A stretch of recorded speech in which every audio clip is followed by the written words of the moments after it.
Graduates, friends, today is a day of celebration. It's a celebration of the end of law school. It's a celebration of the culmination for many of us of our academic careers as a whole. Maybe not for Blake Fuchsman, wherever you are, sorry. But for the rest of us, it's a celebration, as the word commencement implies, of a new beginning, a new journey, a new chapter in our lives. But today is also a day for a graduating class of law students in 2014 that might be tinged with some of the bitterness of anxiety.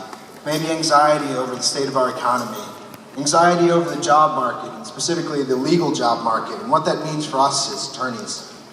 And on a broader scale, anxiety because we are entering an increasingly anxious world, a world that's anxious about its future, about where it's going and how it's going to get there, and the obstacles that lay in its way. And this is an America that increasingly more and more Americans believe is a nation in decline. More Americans believe that the America of 20 years from now, or 50 years from now, will be worse than the one that they inherited. And I think this stems from two things: anxiety over the challenges that we face today, combined with a lack of faith in our generation to be the ones to meet those challenges. Increasingly, our generation is viewed as incapable and unworthy of the mantle, as narcissistic and self-centered, as disconnected from each other and from the world around us, as callous and uncaring. But while I believe that the challenges we face as a nation and a world are great, I have every bit of faith in our generation to be the ones to meet those challenges, because I've seen an entirely different face to our generation.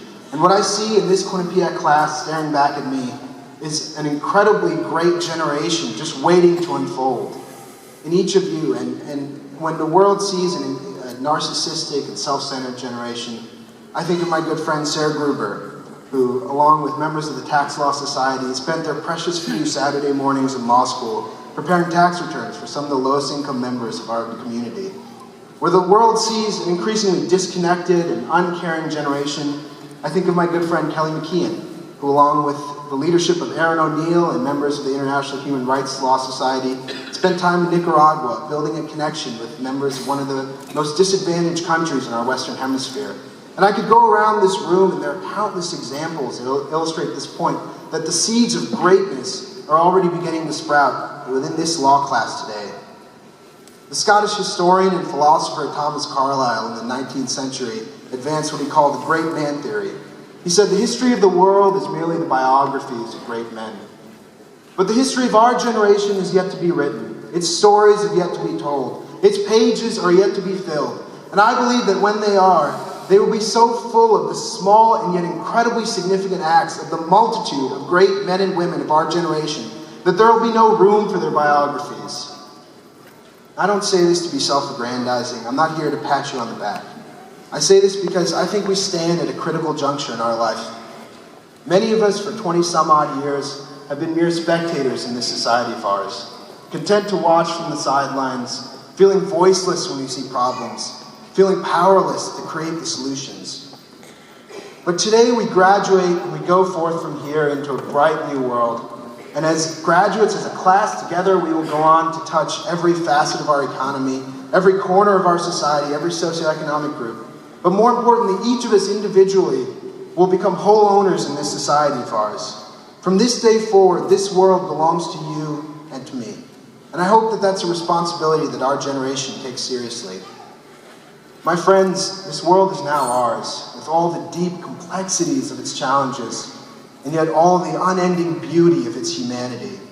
This world is now ours, and we must meet its fear of failing with our boundless promise and our undying hope for a brighter tomorrow.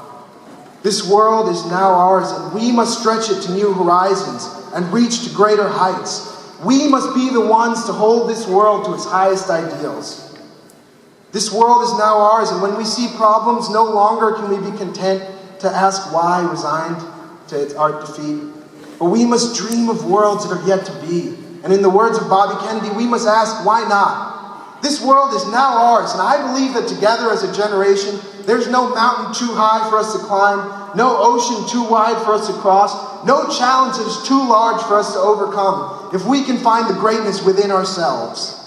This world is now ours, and we must be the ones to remind it that after each night comes a new morning.